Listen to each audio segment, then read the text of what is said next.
Hello everyone and welcome to another brand new video. I know it's been a long while since I tackled my Pokemon Scarlet and Violet review, but I know that I had to get this last part out before the DLC drops, and that's going to be really soon. I think it's going to come out next week from when I'm recording this audio. So yeah, I knew I had to get into this. I have really no excuse for why it's taken so long to do this, aside from just that I've been busy with other things. But this video, thankfully, should not be too long. The only thing I'm going to talk about in this video is pretty much customization, picnics, and other new features from Scarlet and Violet like the TM machine and things like that. So let's not waste any more time. Let's get right into this video. First things first, I love the sheer amount of customization that comes from simply changing up your character's face. You are now able to change your character's eye shape, their mouth shape. You can add freckles, beauty marks, change up their eyebrows, all types of different things that allow the characters to look so much more unique than they previously could. I think this was very much needed, even though I think that you could make characters look pretty different already. This just adds to that even further. Being able to just give your characters different eye shapes in particular and mouth shapes and giving them cute little cat mouths, I think that's really nice. I really like the fact that they have included that, and I really hope that it sticks around for future games. I also love the fact that you can change up your look in that way from wherever you want. You do not need to go to a salon to change your character's eye shape in the middle of the game. You can just stop on a dime, change up your uniform, and then change up your look from wherever you are. So that's also really great. Again, I hope they'll keep this in future games where you can just customize your appearance from wherever you are, not needing to go to a specific location or anything like that. I also like the sheer amount of options for hair colors, which also goes in with your eyebrow colors and so on. And I also love, similarly, eye colors. Like, they've been really, knocking out the ballpark with that. I'll give them credit for that. They've been doing really well, adding just so many different options for hair colors, eye colors, just to give us more unique experiences, unique options to pick from, and just to, give us all those options that, earlier games we just didn't have that much. And now it's just great. So you can make your characters look even more unique. I like especially being able to have so many different wild and wacky hair colors, like blue and green, and different shades and tones of that as well. So again, in that aspect, I think Scarlet and Violet did really well. Just like Sword and Shield before that, it's just getting better and better, in my opinion. Now, let's talk about the things that I think could have been better. As for where I think the game is lacking, I think you guys all know what I'm going to say, sort of to an extent, in that I think things could have been handled much better with the uniforms. Now, I'm not even one of those people who hates the uniforms and thinks they look dumb or whatever. I actually really like the uniforms. I don't have a problem with the fact that we're only wearing uniforms because I think it fits with the story of the game revolving around the academy. That doesn't bother me whatsoever. What does bother me is that I don't think that there are nearly enough uniform options to give us that much variety. There are only 4 default uniforms with the base game, based on the 4 seasons, which is kind of weird because we don't even have seasons in the game. But even if they were just called uniforms 1, 2, 3, 4, that's still not enough. That's not nearly enough to give us variety. First of all, you can't even mix and match the uniforms. You can't, take the suspenders of one uniform and the blazer of the other uniform and put them together. You are literally stuck with the 4 default options, which I think is crazy because we see Irvin wearing a uniform that is not possible for us to wear. We can't wear the vest with those long pants. Even Clive wears the jacket blazer with shorts. We can't do that. If even just that was an option, I think that would make the uniform so much better. If we could just mix and match the tops and bottoms, that would just give us a huge bit of extra right there. Well, not huge, but a bit more extra with that. But we can't even do that. That is my problem with the uniforms. And we do get 4 extras coming with the DLC. You can actually access them now if you bought the DLC already. You can get 4 more uniforms. But again, that is still not enough. That is just 8. In my opinion, I think 12 for the default would have been pretty good. I'd probably still prefer a bit more, but I don't have a problem with that. I think, 12 would have been a good option, including the option to mix and match. Also, I really don't understand why they couldn't give, a skirt option for girls or dress, anything, even just a plain skirt. I don't see why you couldn't get that as an option for female players. I thought that was pretty bizarre, that we literally only have shorts and pants. That, to me, is just giving me flashbacks to Sun and Moon, where we also didn't have dresses. We did have skirts, so that was okay, but we didn't have dresses, and to this day, I still don't get why. That I just don't like. Okay, maybe you don't know this about me, but I'm a girly girl, I love my dresses and my skirts. So the fact that we couldn't wear those in game, that kind of just annoyed me. Why? There are skirt options for uniforms in real life in Japan, so why couldn't this have been an option? I don't know. I don't know what the game developers were thinking on that one, but that to me was a disappointment. I have no problem with uniforms. I just wish we could do more with them. That is my really big issue with the uniforms. The sheer lack of tools, which is crazy because they allow us to do so much with changing up our face. Why couldn't we get that option with our uniforms? Why are we just stuck to the default, 4 options plus now 8 from the DLC, which still is not enough, and we still can't mix and match the tops and bottoms? That's my issue with the uniforms. I think they were fine with having them. I just think they could have done more with them. But in addition to that, something else I don't really like is how they have just dispersed the options of buying accessories in the stores throughout the game. So, in all prior games, ever since they added customization, XY onward, all of the clothing was in just one single store. You would go to the one clothing store in town, whatever town, city it is, and in that one store, there's everything. You can buy your shoes, your shirts, your dresses, your skirts, your gloves, everything.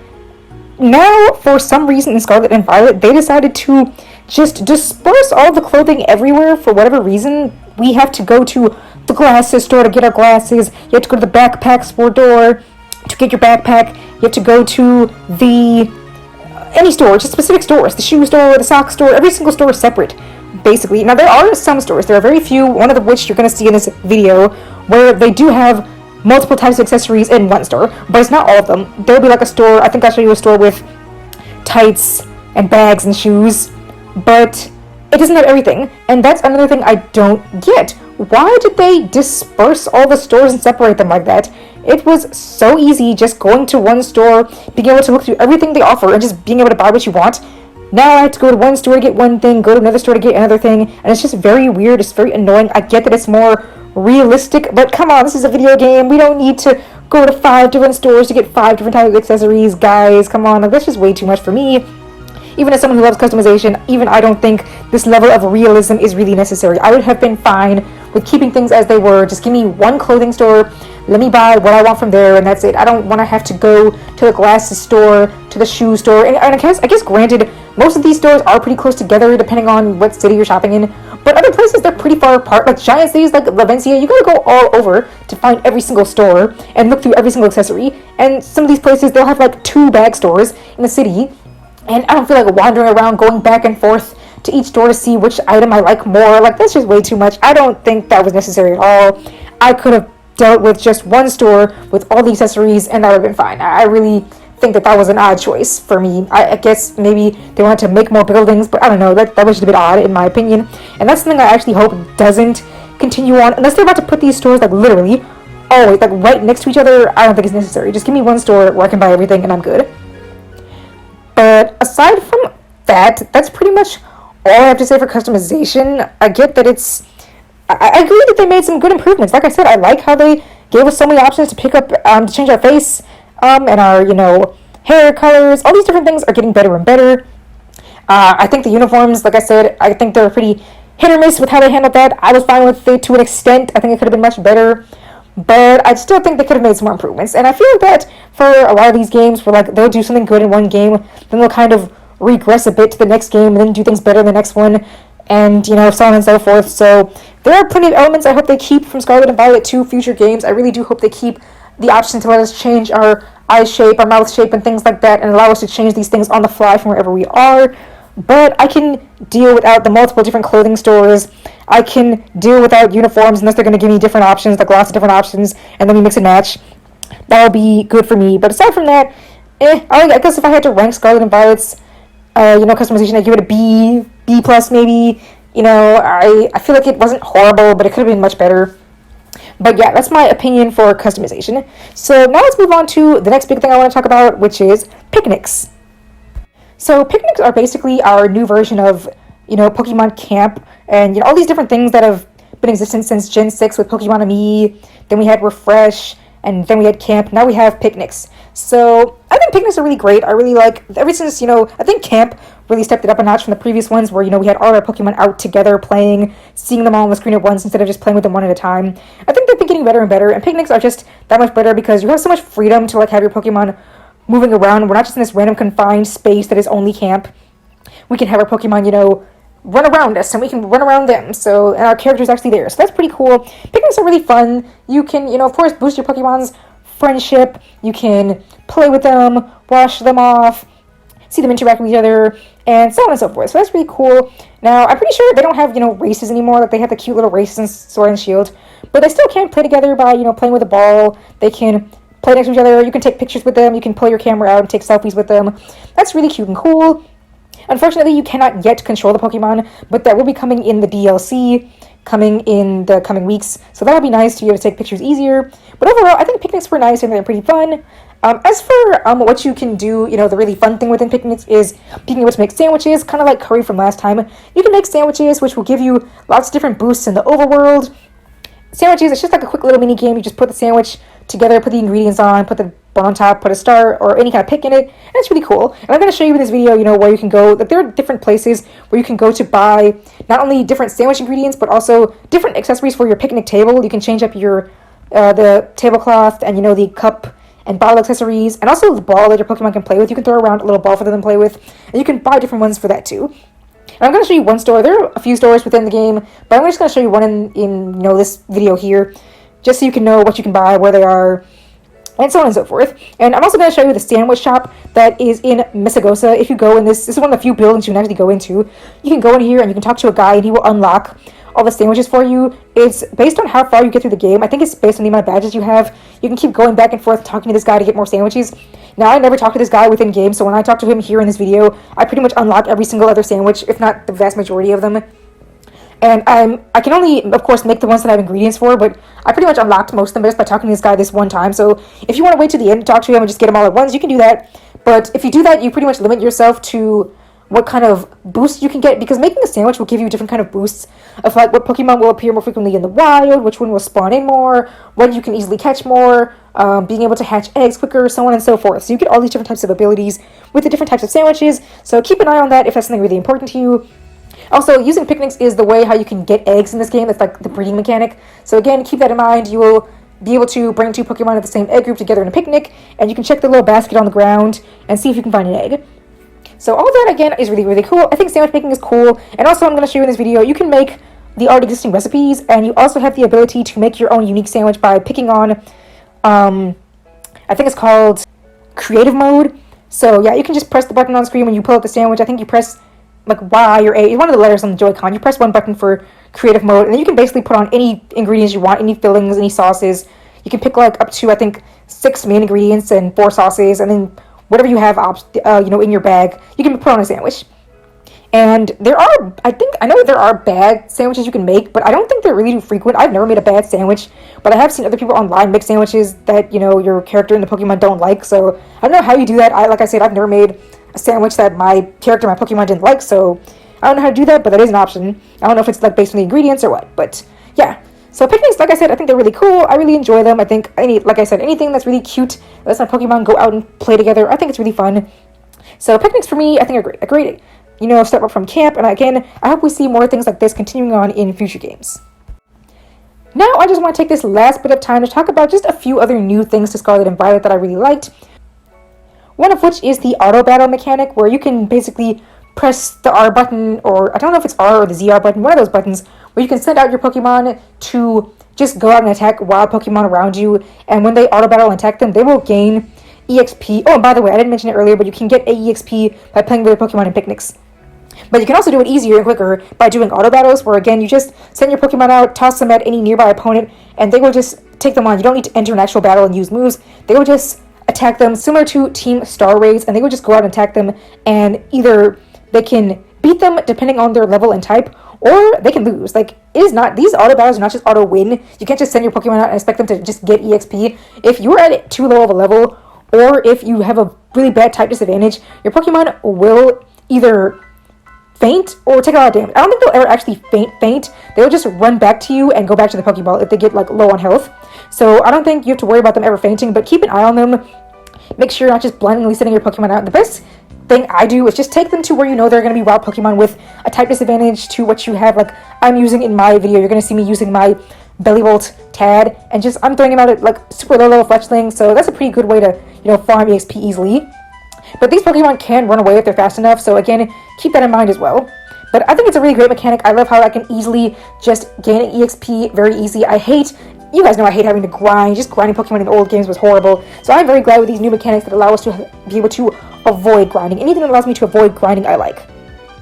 Next thing I want to talk about is the TM machine. Now, I really like the TM machine. I like the fact that we can collect materials from Pokemon, which, by the way, that comes from not only different events in-game, but also through auto battles. So that's another great way, another great reason to use the auto battle mechanic, because if you knock out Pokemon, Pokemon will drop different materials. Basically, like, you know, Fletchling will drop feathers, some Pokemon will drop fur, some of them will drop, you know, icicles if they're an ice type, you know, different things like that. I'm just giving you a gist. They will drop, like, different things you can use to eventually craft into TMs. So that's pretty cool. So TMs are single use again in this game, but it's very easy to just buy more. If you just, you know, go to areas where there are a bunch of wild Pokemon, just defeat them all, you can easily grind up materials to make more TMs. So them being single use isn't a big deal. I can see how that's pretty annoying for people, considering they've been able to be used over and over and over since Gen 5. Now we're now all the way to Gen 9, and they've made them single use again. But again, it's really easy to make more of them, so I don't see it as an issue. I feel like that's probably the main reason they made it, so you can get these materials to, like, give you a reason to have to do the auto battle so you can buy and make more TMs. But again, a lot of them, like, you get so many materials if you get, like, just hordes and hordes of these Pokemon, so it's not a big deal. You do have to see the Pokemon and take them out to know what materials you need. You don't just automatically know them, but by now, of course, there are guides up online you can look up to know what you need, so it's all pretty easy, and I think it's pretty fun. The TM machine, you can look at every single TM in, you know, number order, or if you want to separate them by type, you can do that. And if you hover over the TM, it will show you what materials you need for them. It will show you if you have enough. It'll have a symbol on it that says craftable, and you can also see which Pokemon you have with you that can learn the TM. So overall, I think that's great, and it's really, really fun. I really liked using the TM machine, but overall, you really don't need the TM machines that much either, because you can just find TMs in the wild like normal, so all of those are great options. And you unlock more TMs and more Pokemon materials by taking on the Starfall Street quest in the story, so if you really want to unlock more TMs, more powerful TMs at that, make sure you play through a lot of Starfall Street. So overall, that's pretty much it for this review. It was a bit shorter than the other two, but this one we didn't really have to cover too much.